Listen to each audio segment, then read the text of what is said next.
Okay, quick little update on this Iron Duke that is going back together. It went from parts everywhere, mixed in with the other mess, to one piece. So I did get a cloise timing set and set it up. Trust me, it's not on top dead center now, but it is timed correctly. Greased those up.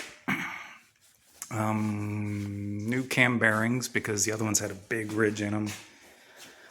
And then new rod bearings, new main bearings, checked all the clearances. Everything had at least 2 thousandths, but less than 3, so I like it. And then I greased up all of the cam lobes now.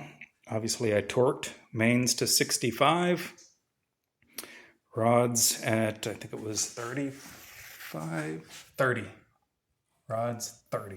Yeah, and there's my clearances. 2.2 on number 4, 2.5, 2.5, 2.5, and then the mains were 2.5 pretty much all the way across. And my ring gaps were up there at like 21. Cylinder 1 for some reason was a little big, but everything's fine. Did not measure the piston to wall clearance because these are the pistons that came out of this block. And whenever I assembled everything, I realized that piston number 1 might not be the factory original piston. Okay, doing this with one hand is going to be tricky. I'm going to have to sit on it. Oh, it's wheeling. All right, sit on it and pull the... down there. Okay, now we can spin this thing around so you can see some more.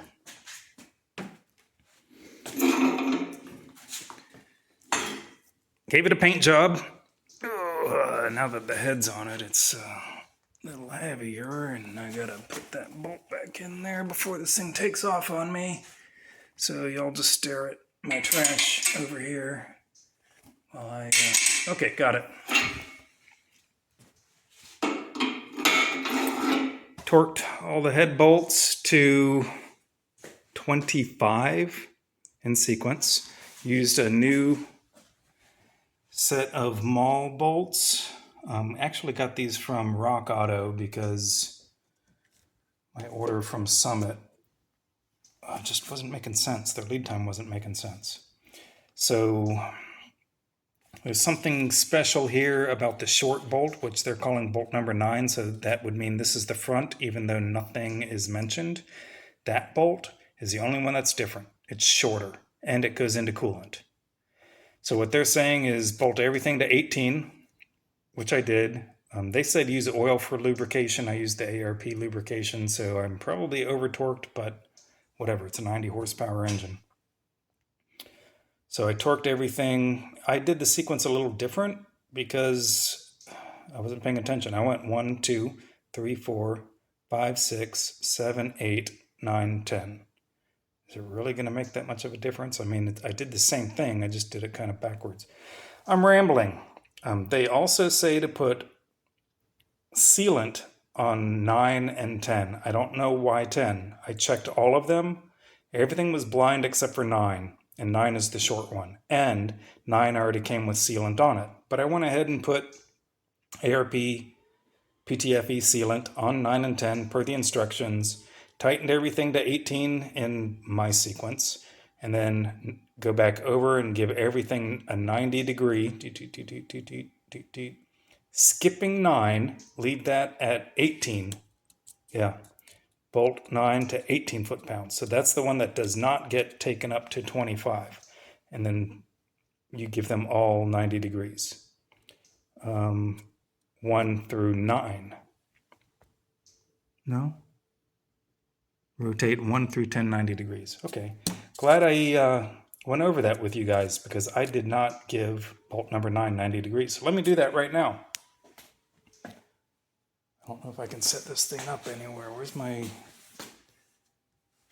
camera stand? There it is. No clue if you're going to see me, but we'll give it a shot.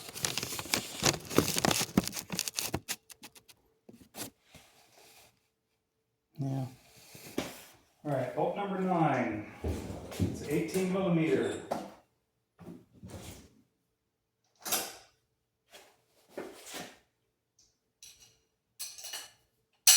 Give it 90 degrees past 18 foot-pounds. So 90 degrees is going to be before this.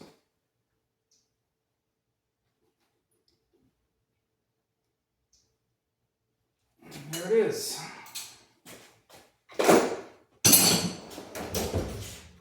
Grab the paint marker, which I left over here. And let yourself know that you've torqued them all. Let tomorrow yourself know. Meaning, tomorrow you. Yeah.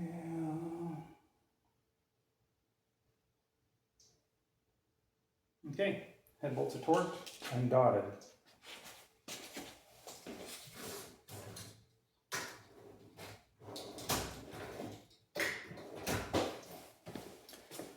I did lap the valves. The exhausts were a little funky, but I was able to get it to look like it sealed all the way around for the most part. You reused the valve springs. I did replace the keepers just because they were super cheap, and whenever I was pulling the valves out, or the keepers out, they were stuck. To the point where I kept tightening this one, and when it finally broke free, I saw a spark shoot from it. So they were stuck. So I went ahead and got new keepers, and then after that, I didn't even try to use that poor tool to break them up. I put a socket on it, flipped it over, a socket underneath the valve, a small socket underneath the valve so it's kind of centered, and then a socket on the top, and then whacked it with a hammer to try to break that seal. And you could hear it just go tink, tink, tink like it was stuck. And then finally when it broke free, you would hear the springs boing. So I did that for the rest of them, took them apart. Long story short. And here we are. Next thing I'm doing is dropping lifters in. That's why I had just greased all of the lobes. I just took an old t-shirt, cut it up into corners, and wiped out all of these journals. I did not brush the oil galley because I didn't want to mess with the plug. And I didn't have the plug kit at that point in time, so I didn't know if the plug kit came with it. So when I sprayed everything down with mineral spirits and the siphon wand, I just sprayed it out really good, and then I also sprayed it with brake clean afterwards, and then I also sprayed it with compressed air, making sure everything was open. So that's what we got. And just like that, a week has gone by. The valve train went together just fine, so I've actually got the covers on there. They're not sealed, but the old gasket was stuck to it, so I just kind of put them in place to prevent dust from getting into the oil area. And you can see the front cover looks really nice because the one I pulled off, when I cleaned it, I started finding all these scars on it, and this, and a nice bend here, a dent here, and a dent here. So it could definitely be used, but when I found that last Sunday, and today's Saturday, I just went on Rock Auto and I could get a new one for $24 shipped. So I went ahead and did that. And for whatever reason, it took a week to get here. They said it was going to be here Wednesday and then Thursday and then Friday it showed up. But yeah, I figure what happened was this was glued on. And so when somebody tried to remove it, they stuck a pry bar here and pried against the front main and just bent the whole bottom side out. So you can see I knocked the seal out and then just called it quits on it. And so yesterday I got the new one from Dorman, Rock Auto. Let me throw this in the pile. As you can see, my pile of trash is getting somewhat smaller and somewhat a little more or less disorganized. I wouldn't say more organized. But I got the Dorman one, And it's an interesting piece. It's pretty much the same. One thing I noticed that's different is, if you can see the paint job I did on it. Yeah, I scuffed it up with just the closest thing that was on my bench, which ended up being, I think, 36 grit. But there was white print that said China this big. And then the Dorman V, Flying V, Van Halen looking logo. And a smudge of white paint that just like made it up there. So I scuffed it, shot it with some engine paint, so it just looks normal. And then I had to pound a seal in. So the main difference that I found is the shape of this housing for the seal. The upper corner is kind of rounded off, and so you can see the seal is actually kind of sticking out a little bit, so the channel's not as deep either. But whatever, I just pressed it in on the vise actually with some 2x4s and then a big socket. So one 2x4 on the back side, a big socket to seat it in. It's definitely seated. So I'm ready. Everything's just together dry right now, only 2 bolts. Mainly because I wanted to kind of check out the oil pan gasket setup, because the oil pan gasket setup on this thing is goofy. They don't make a one-piece seal like they do for every other popular engine, probably because nobody rebuilds these. So it's a 4-piece seal. The front piece, like I said, looks goofy. It actually has a tapered rubber part that goes under the cork. But that's nowhere near as bad as the rear piece of gasket that they provide. This huge thing. On that engine, when I took it apart, it did have one of these, and it had like jammed in, so it had slid in and was probably leaking. I don't like this little step on the bottom. I don't see how that sharp step is going to deform and seal oil. Like, you're always going to have something weeping out there, and it's huge.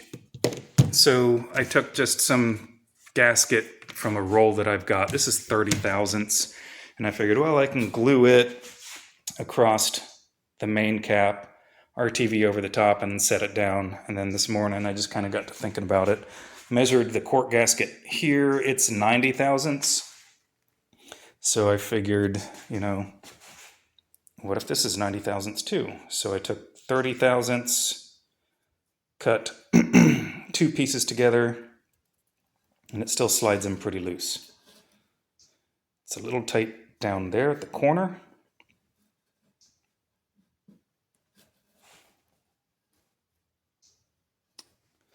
And then I tried 3 pieces, and that's snug and won't go to the corner. So I got some odd stuff going on there that I'm not really sure how to proceed. The best thing to do is probably just take ultra gray and beat it like it's a China wall. I'm not crazy about that idea, because when I cleaned the oil pump screen for this thing, there was a ton of junk in it from whoever sealed this oil pan up last time. So maybe I'll just stack up dimes, and the cork doesn't go all the way to the main either anyway, so the corners have to be gooped up. So maybe I'll just stack up dimes going as far on the outside edge as I can, kind of going halfway in on that surface. Or I was thinking cut this 30 thousandths gasket, but I still have to make up for the gap here. I was thinking go get a roll of 90 thousandths cork, but then it's going to be pinched super tight there and there. I'll try the 2 again. Let's try these 2. So I haven't really, see, it's just tight at 60 thousandths. So I haven't convinced myself what to do yet. I probably just need to go buy a fresh tube of ultra gray or use this stuff that they provided, and then do the bead and quit overthinking it. And then just do a nice coating of ultra black and then make sure that there's a good healthy amount of ultra black there and there. This front gasket isn't formed, it's flat, so it's going to want to move around. So I could understand gluing it and, clamping it in place and then undoing the clamp and putting it down. So maybe I'll try to do that. First thing I've got to do is seal this up. But I just haven't really started on any of it yet because I wasn't sure what to do about the back there. I kind of keep changing my mind. I rebuilt the oil pump with this kit from Melling. It fit great. I did measure the width of the gears. It was exactly the same. This guy did have a little bit of wear on it. You can see I didn't even bother measuring. Why isn't that zooming or focusing? There we go. I didn't even bother measuring it, because I had the kit. It was exactly the same as what came out, and then I greased it all up. And before I put this pan on, I figured I would take my jug of Rotella hidden under there and fill the screen to try to fill some oil into the oil pump. I know that whatever's in the tube's going to, it'll run back out, but if I can get it to seep into the pump, that won't really leak back out. While I was waiting on that front cover, I kind of just started kicking around the idea of how to get that Weber carburetor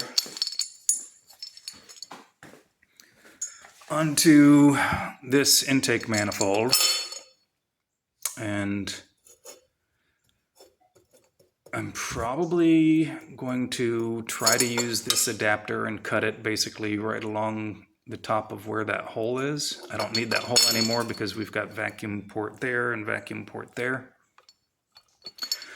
And then weld this to a plate that would bolt there. And then also take a mill, so I'll have to figure out how to clamp this onto my mill table. And a nice big 2-flute, and then just open it up basically to that area right there. So that will be the gasket seal all the way around, and then I'll have to have a plug welded in here and then milled that way too. So that way I'm not choking down the carburetor as much. We'll have much better airflow, and that should be pretty good for the torque and horsepower of this thing. So I'll be getting into that. Don't want to get into that until after I have this and the bell housing and the transmission set up and squared away and roughed in there and motor mounts location sort of figured out. So I'm going to be doing all of that first. I did put the S10 motor mounts on here, and I'll probably just measure it and buy some channel and just kind of go from there over to the frame and then gusset it, and that's kind of what I'm envisioning. I had thought about using like 55 Chevy components because they have kind of the puck, and then I would have a nice isolator and I wouldn't have to worry about figuring out isolation if I did a clamshell like the later GMs. So yeah, I've got to figure that out too. And that's, I think, the majority of the stuff going on. I do need to replace the input shaft on that, but I didn't want to even start on that until I could get it here on my bench, which means getting all of this engine stuff off the bench. So, there's plenty of stuff to do now. After I seal all this up, I've got to put that front pulley on, water pump, and then that elbow. And then I've got to figure out how to stand this whole deal up to mess with the bell housing that's around the corner there, because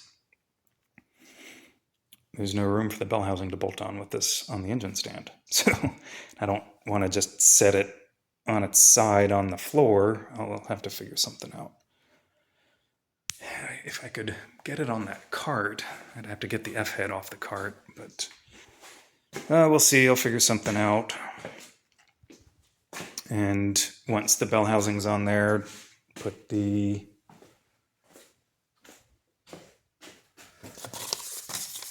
magnet base dial indicator on there and spin it around to see how well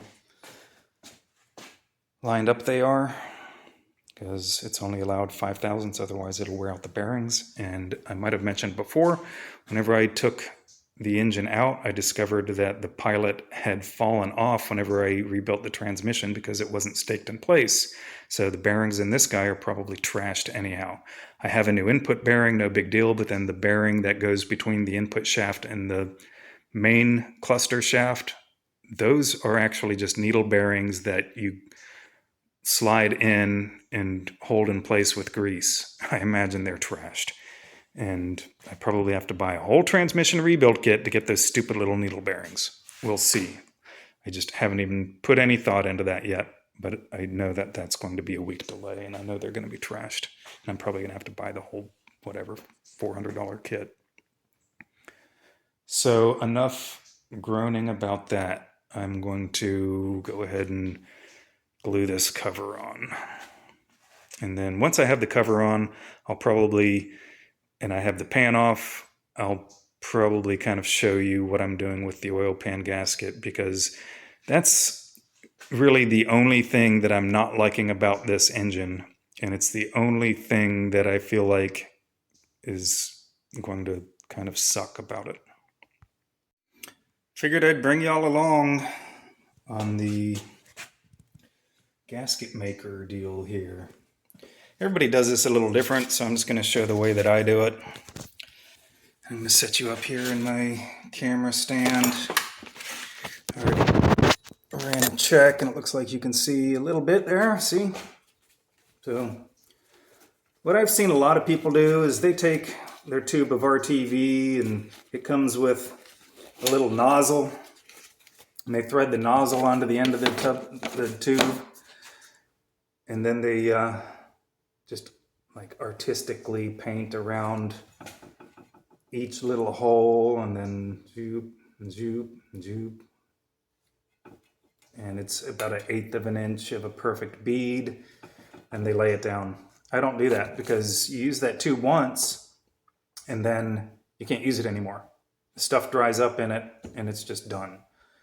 So what I do is I'm able to get the most out of a tube throughout a year or two by taking saran wrap, and whenever you're done with it, you kind of just squeeze it a little bit so that way it's not concave with an air pocket on top. You squeeze it to where it's just barely above, smash the saran wrap on top, and then you let go and the vacuum kind of pulls the saran wrap in. Then you put the lid on, and then you put it in a Ziploc bag. So you've got 2 layers of protection against the air reaching the deal. It'll still harden up, but it seems to harden up only at the very top there. And then you just take an X-Acto and cut it out, and you can use it again. This one I just used the other day, so it might be able to just squeeze out. Yeah, see, it's squeezing out.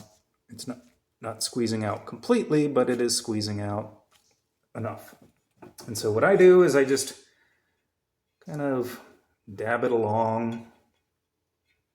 If you get any hard chunks, obviously you want to remove those. So you just dab it along, wear gloves because you're going to get it all over your hands. And you don't want that on your hands. And then the other side, same thing.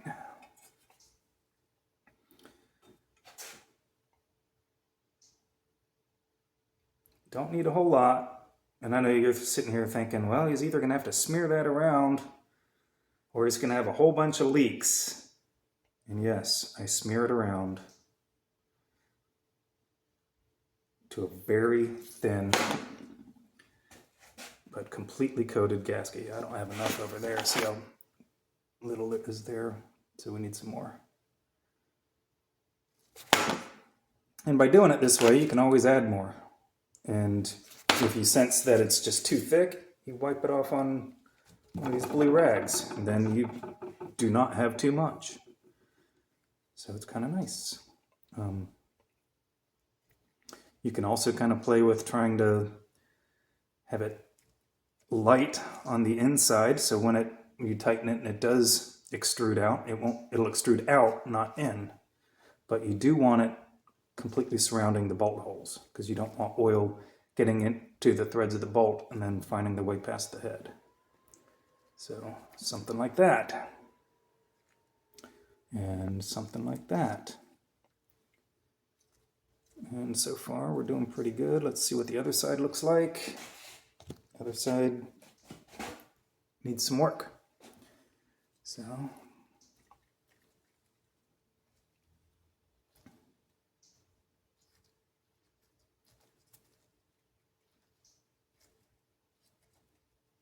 okay, coming around. Looks like this side might be a little thin, but there's enough on the other side that I think it can just be used.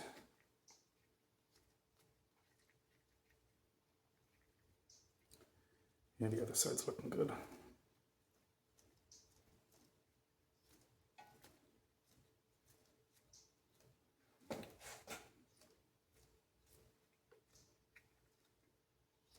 So I've been doing it this way for many years, and I've had pretty good luck with gaskets. Granted, I have been working on mostly newer stuff that has better gasket technology. No, not LS's that much. Ford mod motor stuff. I had a 4-valve 03 Cobra, and those gaskets, you know, they work great. Okay, this is looking good. We've got good coverage around all of the holes except for this one, but now we do. And this one, I do not feel like there is too much that needs to be removed anywhere.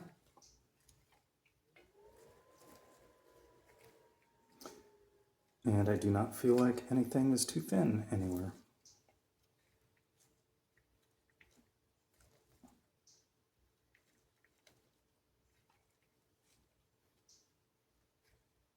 There we go.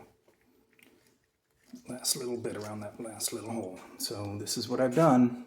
You can see a little bit of the gasket showing through on the inside of both sides in places, but it doesn't have to be, you know, a work of art.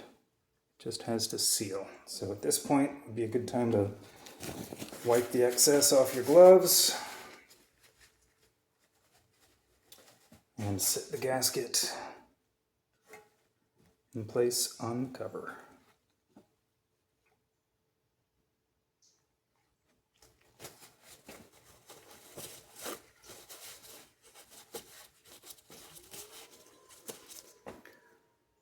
It's kind of weird.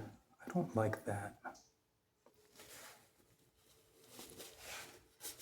The gasket has this notch that seems like it's oversized. So the gasket surface has, can you see? It has, right in the center, it has a raised lump to give the gasket pinch. You can see here they cut this notch around this little shape, and they cut it so deep that it actually goes all the way up to that raised pinch portion. So I'm not crazy about that. I'm probably going to smear a little more RTV in that area. To watch out for.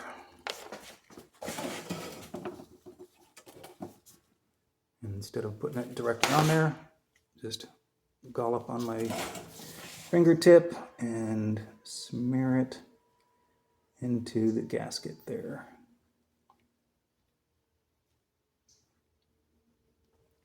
And since that's cut so far back, we don't have to worry about it like extruding in super deep. And so basically what I'm doing is just kind of filling in that little crevice underneath the gasket. I'll show you what I've got now. And then everything that's on the underside of that gasket is going to extrude out anyhow.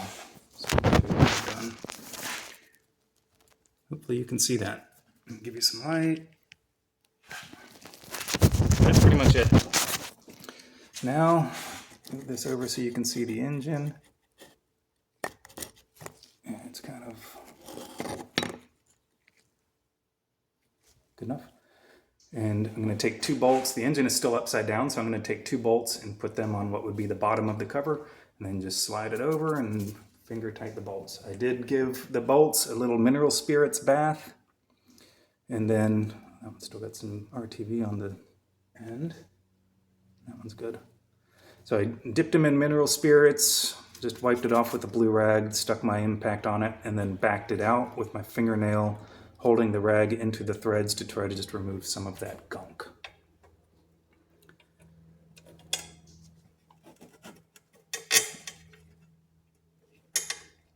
Okay. 2 bolts, put this thing on. Once you're this far, make sure you don't have the front crank bolt in place, because the washer is not going to clear your seal. This would be a good time to grease the seal, but you don't have to grease it yet. You can just remember to grease it before you install the balancer, front pulley deal, whatever you want to call it on these engines, because they're not really, they don't have a balancer.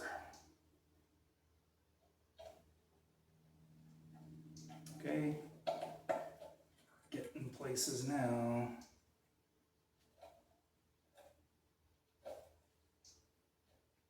Okay, got one started.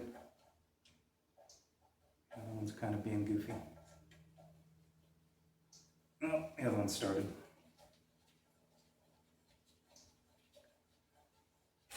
And I want to say these are supposed to be something like 9 foot-pounds. I'll have to look that up. I've got this guy that I'm not going to run it and let it overcome the impact. I'm just going to run it in snug.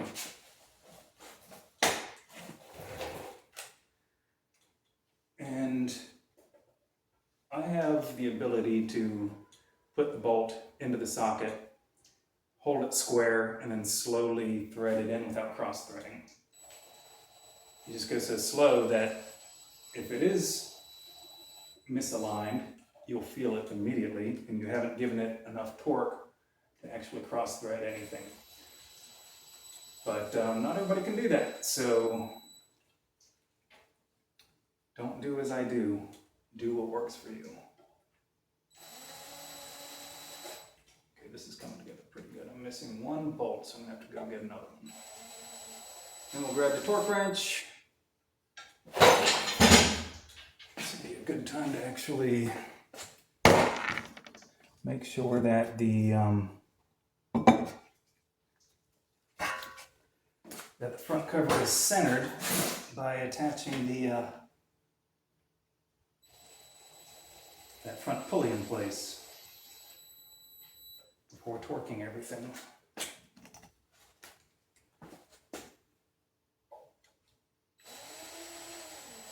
All right, so all of the bolts are there and snug. I'm gonna go ahead and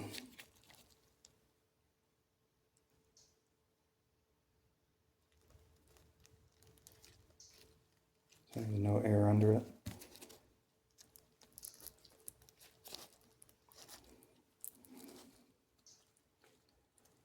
It's not wanting to thread on very good, is it? Maybe I've got too much RTV in the threads. No, it went. That's that. Stick it in your Ziploc. All right, so for that front pulley, the water pump pulley that I'm going to put over there with the water pump, it needs to be cleaned.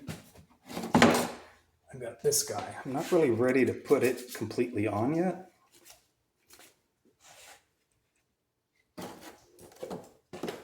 I've got dirt all over my glove now.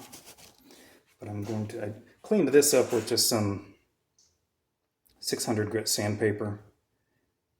It's got a pretty deep groove to it, but I'm going to hope for the best. If it becomes a problem, I'll see if there's a repair sleeve or something, or I'll just look around for another junk engine. I do have one off of that other junk engine, but it didn't really look any better. So, got that greased.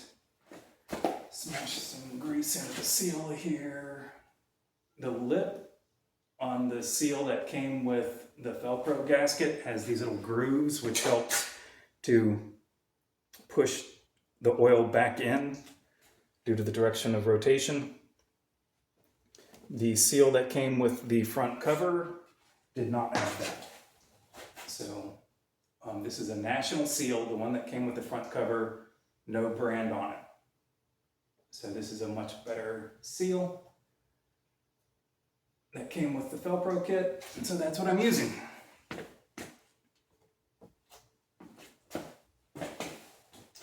I want to say that the one that came with the Dorman cover was only a single lip too. I wasn't wearing my glasses though, so it could have been deceiving.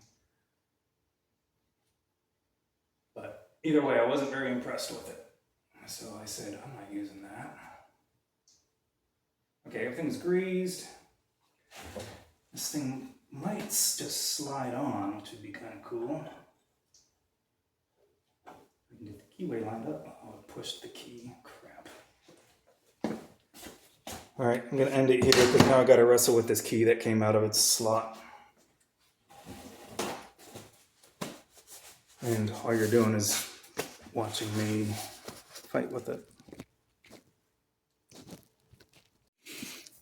Okay, I got that resolved. The key actually had some mangly signs to it. So I don't know if that's what caused it, like if it just snagged that and pushed it in, but I've got a spare crank. So I just pulled the key off of that, slid that on there, a thin layer of anti-seize in there, but this thing just slid completely on. So kind of surprising. But that's basically it. It's in the seal now. So now this is ensuring that the seal is aligned. You're supposed to spin this around, loosen the bolts, spin this around a couple rotations, and then start tightening it in. I've got spark plugs in here, so this thing is sealing up really well. I'll probably loosen those plugs up or take them out, and then do that, and then start torquing this guy down. It looks like this surface is slightly lower, but that's okay. That surface is slightly lower, but that's okay because the gasket's thicker anyhow. So it's coming together. All right, front cover is on. I did the best I could to center it, and then I pulled everything back off so I could get to the 2 bolts on this side. So now I'm ready to torque it. I looked up the spec, and it is 80 inch-pounds, not 90. And this is really the only tool I have that'll do that. As you can see, it goes up to 75. So I've got that little blue line there, which should indicate 80, right? Anyway, it's going to be more accurate than my elbow. And then I'll try to go in a pattern, starting basically at the top and then going out and across each side. Why? Oh, I don't know. I'm hooked up.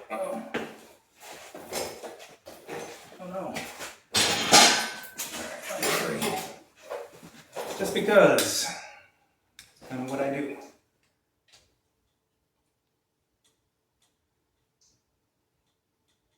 Okay. A lot of people will let the RTV set for like 20 minutes before they do anything. With Ultra Black, I've never had to do that. Basically, I started using that decades ago when my old small block Chevy at the time blew of all silly things, a thermostat housing gasket. And so I was at a guy's house who lived next to a circle track racer who had a trailer, and it was late at night. No stores were open. Well, late enough that there were no stores open. So he says, oh, my neighbor, works on cars. He's got a race car and all this. So we go over there and talk to him for a bit. He hands me a tube of Ultra Black. I'd never used this stuff before. And I said, well, do you have any just gasket material that I can cut a gasket out of? He goes, you don't need it. Just glue it on there.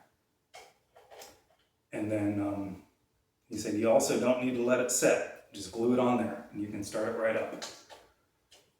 I didn't start it right up, but I just glued the housing on there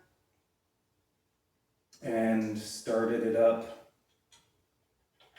I don't know, maybe an hour or two later, drove it home, and drove it like that for years with absolutely no problems.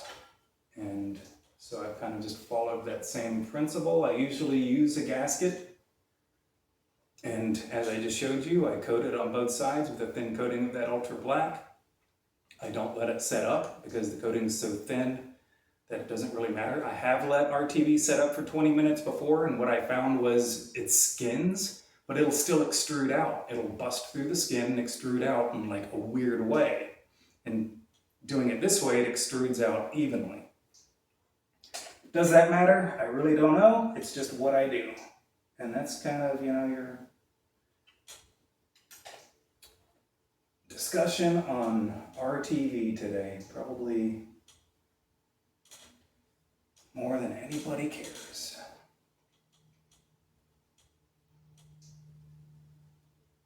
I should put my glasses on.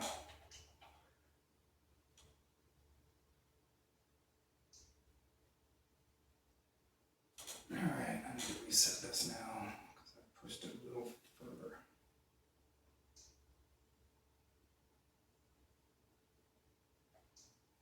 I do like this tool. I wish it did go up to about 90. Bought it on eBay. It's a pretty decent deal.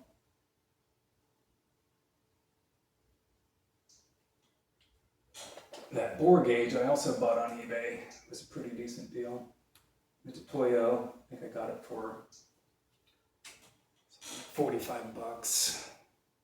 Granted, that was many, many years ago, probably 10 years ago. So it was 45 different dollars than today's dollars. All right, let's give this another check. Yeah, see, the top one's loosened up. Glad I went back over it. Intakes and these metal pans tend to do that, where you torque them up and they're distorted. So whenever you torque up the other end, the first end is loose. So you have to go over it a second time. I'm also pushing it a little further than 80. I did not oil these threads. Didn't even think about it.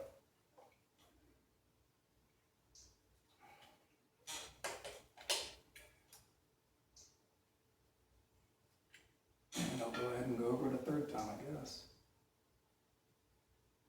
So I can tell just by the gasket here that it is barely extruding anything. I'll have to clean out the edges.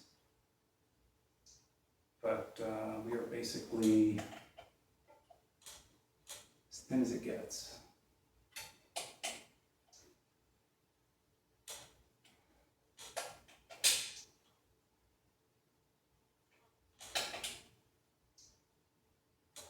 Bolts are still just moving a little bit more before they reach that 80 foot-pounds. But we're getting close. And those did not move. Oh, maybe a little.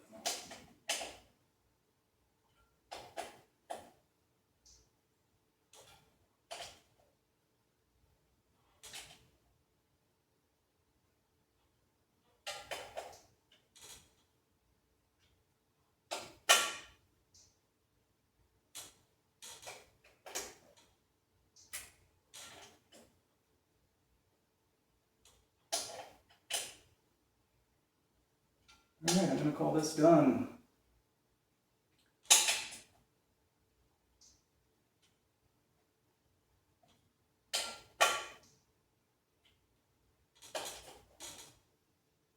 Yeah, I'm calling that done.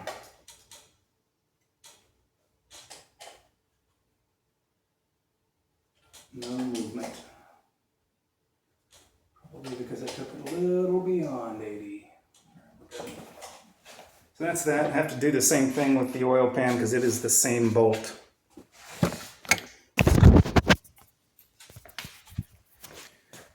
And see how it's Can you see that?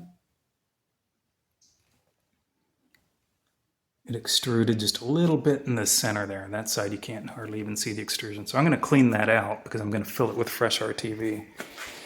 And next up, I need to go ahead and set the oil pan gaskets back on the rails, and then bead that up, and then glue this to it. It's going to take a little while. I need to check what time it is because wife had some instructions for me.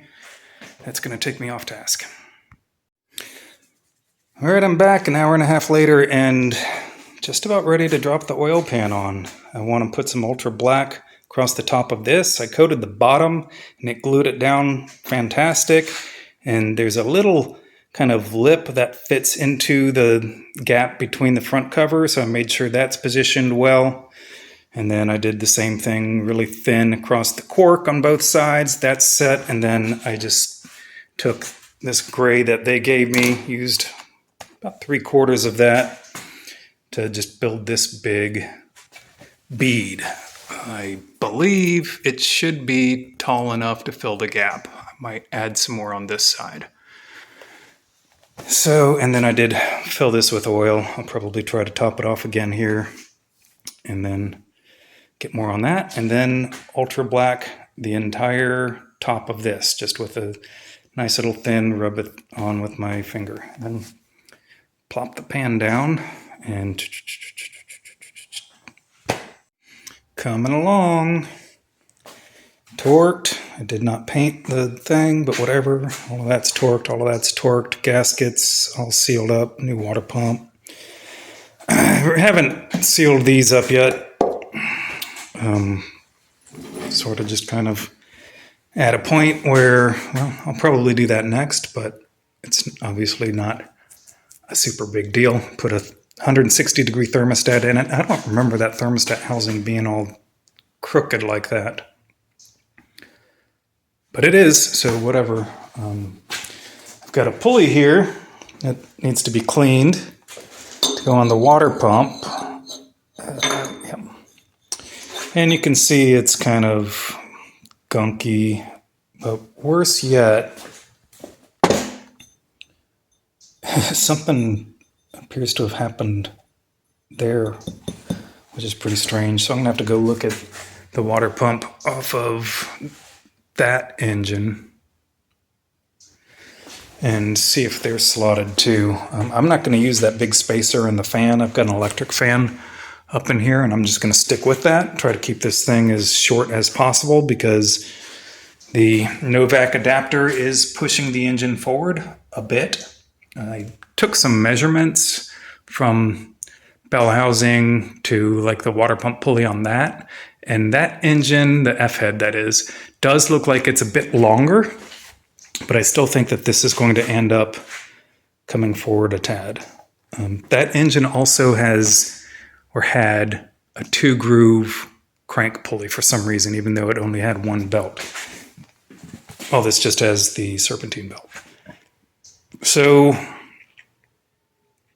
probably going to wrap it up here. Still need to shove the oil pump drive in there. Distributor is also going to be a huge unknown. So this one I kind of took apart just to investigate it. The wires were actually chewed up in this one anyhow. This one is the good one. And what I've discovered, kind of interesting, is that it looks like there's 2 magnetic pickups. There's one down here and there's one up here. Might be able to see the top one on this one better. Yeah, so that's the magnetic pickup that gets triggered by these 4 wheels, but then there's another one down here that gets triggered by these 4 kind of sharp cam lobes. So I'm wondering what that's all about. And if you look at them, they're kind of staggered a little bit. So I know with the HEI unit, you can ground a pin and then it'll just default to one or the other. So I'll probably look up the pinout on these and try to figure out what pin that signal is, and then just kind of figure out if there's a way that I could switch from one to the other and see if I can make the timing jump up and then just trigger that with a window switch. Wouldn't that be cool if I could just set the base timing to 15, 18 degrees so it still starts and then jump to the other one. Let's see, what direction does this even spin? I don't know. I have to check that out.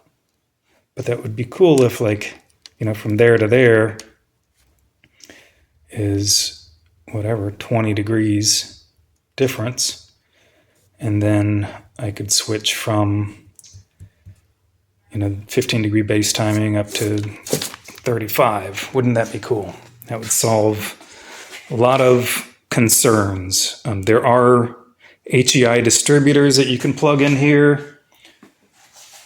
I think they're HEI.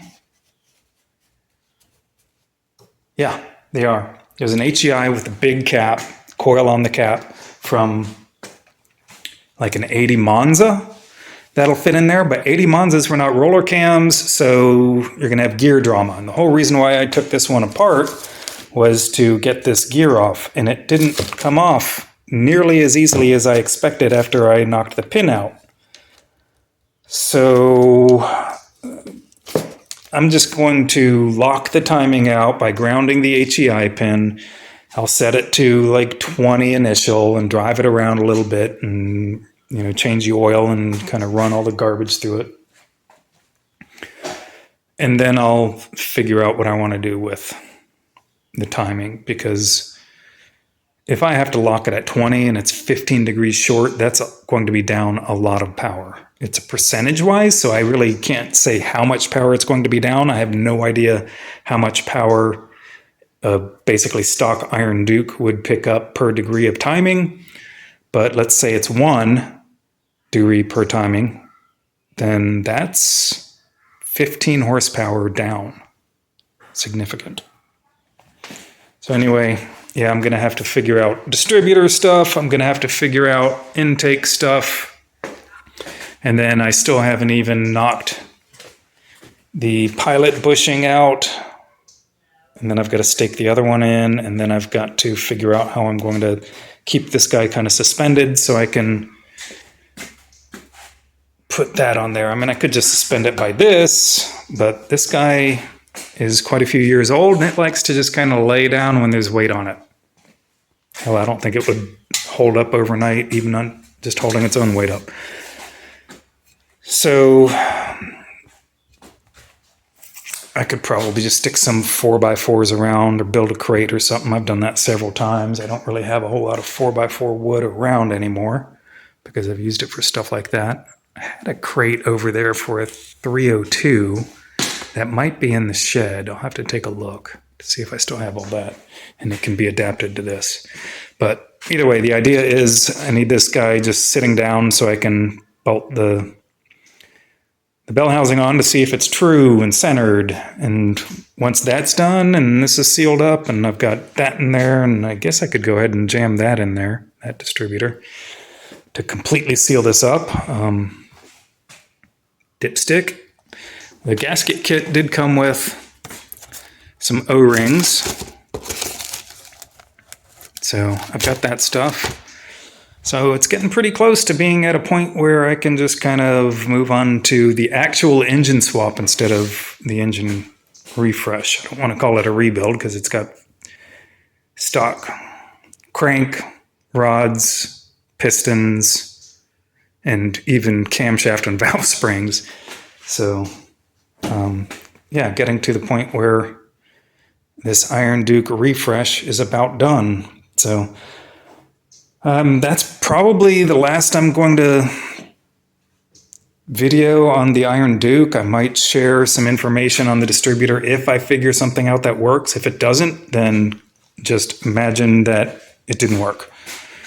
And so I either went HEI and somehow got that gear off or whatever. And then I'll probably share what I end up doing to the intake, but that's about it. So here you go. This is a video on how to refresh an Iron Duke that I'm willing to bet nobody does. There was one other piece of information. I don't know where the box is for So yeah, these are the cam bearings I bought. And these are the rod bearings. No, these are mains. What are these? Well, crap, I don't know if those are the rods or mains. I had 2 boxes that I've hid from myself now.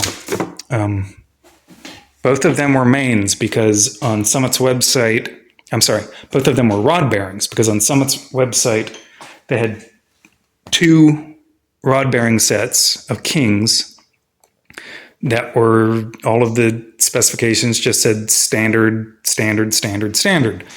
So I bought the first set and they were actually oversized on the outer diameter for honed rods. And that wasn't specified in their specifications, so they were cool.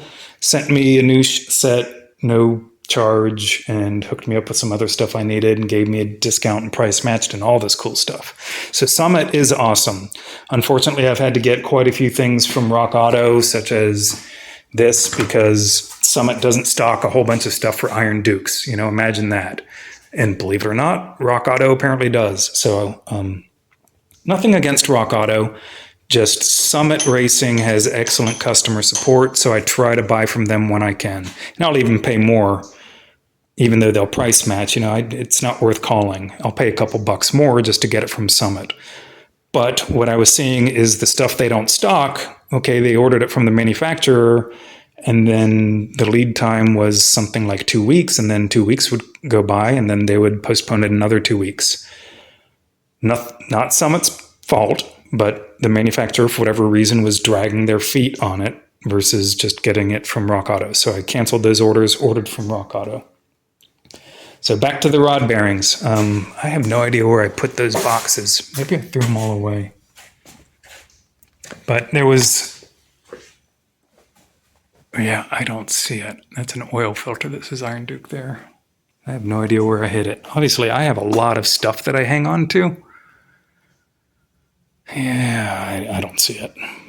So just watch out for that. Whenever maybe possibly one person that watches this to rebuild their Iron Duke, for tips on how to rebuild their Iron Duke, watch out for the rod bearings, if you go standard, that is, and check the specifications on King's website.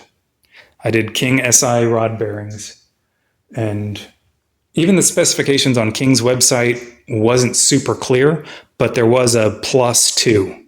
So if you see a plus anything, don't buy those unless you're honing your rods 2 thousandths over, and then normally what you would see is a note that says something like 10 under. Well, that's where you get your crank cut. So that's what that's all about. And I'm going to just wrap this up, upload it, give it a like if you like Iron Dukes. Later.